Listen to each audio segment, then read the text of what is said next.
Hi friends, welcome to ఎర్స్టే blog. నేనైతే ఈరోజు మునక్కాయ సాంబార్ ఎలా చేసుకోవాలో చేసి చూపిస్తున్నాను. సింపుల్ అండ్ టేస్టీగా చాలా బాగుంటుందని ఇలా చేసుకుంటే. ముందుగా అయితే స్టవ్ ఆన్ చేసి కుక్కర్ పెట్టుకొని కుక్కర్లో కందిపప్పు తీసుకొని దాన్ని బాగా వేయించుకోవాలి, దోరగా వేయించుకోవాలి. అలా వేయించుకున్న పప్పునైతే 2-3 టైమ్స్ కడుక్కోవాలి. బాగా కడుక్కొని తర్వాత స్టవ్ పైన పెట్టుకొని కుక్కర్ విజిల్ పెట్టేసుకోవాలి. విజిల్ పెట్టేసుకొని 2 విజిల్స్ వస్తే సరిపోతాయి. ఎందుకంటే మనం ఓన్లీ పప్పే పెట్టాం కాబట్టి 2 విజిల్స్ అయితే సరిపోతాయి. టమాటా ఇంకేమైనా ఎక్స్ట్రా యాడ్ చేస్తే ఇంకొక విజిల్ ఎక్స్ట్రా పడుతుంది. ఓన్లీ పప్పే కాబట్టి 2 విజిల్ అయితే సరిపోతాయి. 2 విజిల్ వచ్చేసరికల్లా నేనైతే పక్కన మునక్కాయ, క్యారెట్, పచ్చిమిరపకాయలు, కరివేపాకు, కొత్తిమీర, పుదీనా, టమాటా, ఉల్లిపాయ ఇవన్నీ కట్ చేసుకొని పెట్టేసుకున్నాను. నెక్స్ట్ కుక్కర్ ఆవిరి మొత్తం వెళ్ళిపోయిన తర్వాత క్యాప్ ఓపెన్ చేసేసుకొని గరిటెతో ఒకసారి తిప్పుకోవాలి. తిప్పుకున్న తర్వాత చింతపండు గుజ్జు అయితే మనం పులుపుకు సరిపడా అయితే తీసుకొని వేసుకోవాలి. పులుపు ఎక్కువ తినేవాళ్ళైతే కొంచెం ఎక్కువ వేసుకోవచ్చు, కొంచెం తగ్గించుకొని తినేవాళ్ళైతే తగ్గించుకొని వేసుకుంటే సరిపోతుంది. మన టేస్ట్కి సరిపడా పులుపు గిట పిండేసుకొని పప్పులో పోసేసుకోవాలి. అలా చేసుకున్న తర్వాత అయితే పప్పు పక్కకు పెట్టేసుకొని స్టవ్ ఆన్ చేసి స్టవ్ పైన గిన్నె పెట్టేసుకోవాలి పప్పు తాలింపు చేసుకోవడానికి. ఇప్పటిదాకా చెప్పాను కదా, అవే కూరగాయలన్నీ ఇలా కట్ చేసుకొని పెట్టేసుకున్నానండి. ఇప్పుడైతే స్టవ్ ఆన్ చేసుకొని స్టవ్ పైన గిన్నె పెట్టేసుకుంటున్నాను. అదే గిన్నెలో అయితే ఆయిల్ వేసుకొని ఆయిల్ హీట్ ఎక్కిన తర్వాత ఆయిల్ బాగా వేడైన తర్వాత జీలకర్ర, ఆవాలు వేసుకోవాలి. అవి కొంచెం చిటపట్లు ఆరిన తర్వాత ఎండుమిరపకాయలు గిట్ట వేసేసుకోవాలి. ఎండుమిరపకాయలు కొంచెం వేగిన తర్వాత మనం ముందుగానే కట్ చేసుకొని పెట్టుకున్నాం కదండి పచ్చిమిరపకాయలు, ఉల్లిపాయ, అవి 2 వేసేసుకోవాలి. అవి 2 వేసుకొని కాసేపు కలుపుకోవాలి. పచ్చిమిరపకాయలు, ఉల్లిపాయలు వేసుకోవాలి.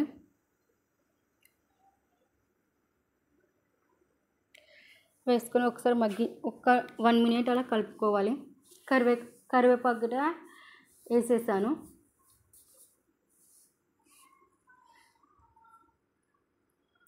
అలా కలుపుకున్న తర్వాత మనం ఇప్పుడు ఇందులోకి మునక్కాయలు, క్యారెట్ వేసుకోవాలి.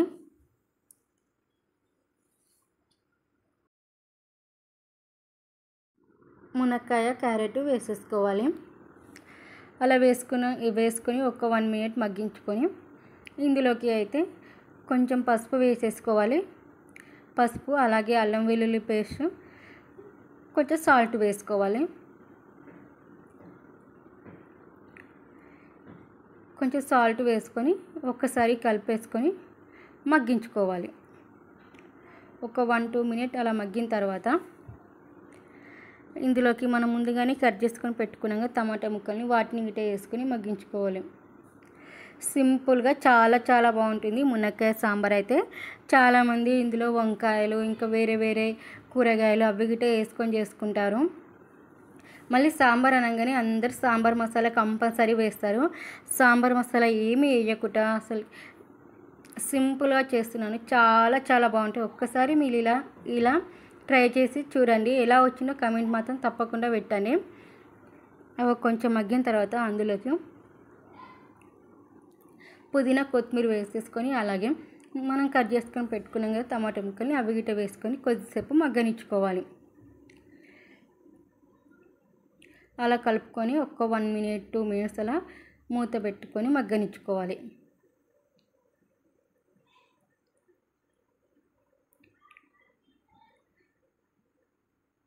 మూత పెట్టుకొని మగ్గనించిన తర్వాత మళ్ళీ క్యాప్ ఓపెన్ చేసుకొని చూస్తే కొంచెం మగ్గిపోయి ఉంటాయి. మళ్ళీ మనం పప్పు అందులో వేసినప్పుడు పప్పు బాయిల్ అవుతున్నప్పుడు విగిట కొంచెం ఉడుకుతాయి కాబట్టి ఇప్పుడైతే పప్పు వేసేసుకుందాము. ఇందులో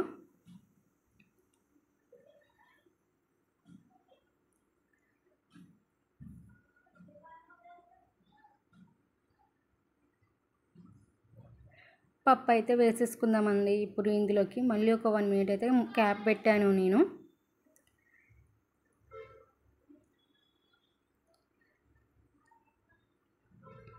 ఇప్పుడైతే ఇంకాస్త కొంచెం మెత్తబడ్డాయి.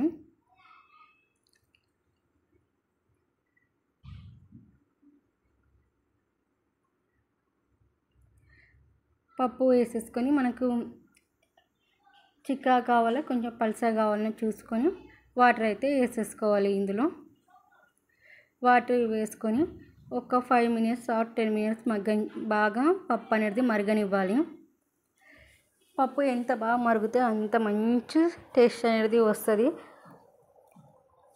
మళ్ళీ మనం ముందే పప్పు వేయించుకున్నాం కాబట్టి పప్పు స్మెల్ అనేది అయితే అస్సలకే ఉండదండి. బాగా మరగనిచ్చుకోవాలి. మనం ముందుగా కొంచెం సాల్ట్ వేసుకున్నాం కదా, మళ్ళీ ఇప్పుడు మన పులుపుకు టేస్ట్కి సరిపడా సాల్ట్ అడ్జస్ట్ చేసుకొని వేసేసుకోవాలి. పప్పునైతే బాగా మరగనిచ్చేసుకోవాలి. మునక్కాయ ముక్కలు, క్యారెట్ ముక్కలు అన్నీ ఉడికాయా లేవా అని ఒకసారి చెక్ చేసుకొని చూసుకోవాలి. అలా చూసేసుకున్న తర్వాత పప్పు బాగా మరిగిపోయిన తర్వాత మనమైతే వేడిగా అన్నం పెట్టేసుకొని ఒక కప్పు సాంబార్ వేసుకొని సైడ్గా పాపడాలన్నా ఏదైనా ఫ్రై కర్రీ అయినా పెట్టుకొని తింటే ఆహా వేరే లెవెల్ అనాల్సిందే. పప్పు అయితే రెడీ అయిపోయింది. మరి ఈ వీడియో మీకు ఎలా అనిపించిందో కామెంట్ బాక్స్లో కామెంట్ చేయండి. అలాగే లైక్ చేయండి, షేర్ చేయండి. మన ఛానల్ అయితే సబ్స్క్రైబ్ చేసుకోండి ఫ్రెండ్స్. ఇంకా మరి ఇలాంటి వీడియోస్ కోసం మన ఛానల్ని సబ్స్క్రైబ్ చేసుకొని పెట్టేసుకోండి. ఓకేనా మరి బాయ్. మీకు ఏదైనా రెసిపీ కావాలంటే కామెంట్ బాక్స్లో కామెంట్ చేయండి. నెక్స్ట్ టైం మాత్రం ఆ రెసిపీ తప్పకుండా చేస్తాను. ఓకే మరి బాయ్. వీడియో ఎలా అనిపించిందో కామెంట్ చేస్తారు కదా, లైక్ చేయండి, సబ్స్క్రైబ్ మాత్రం తప్పకుండా చేసుకోండి ప్లీజ్. Bye friends.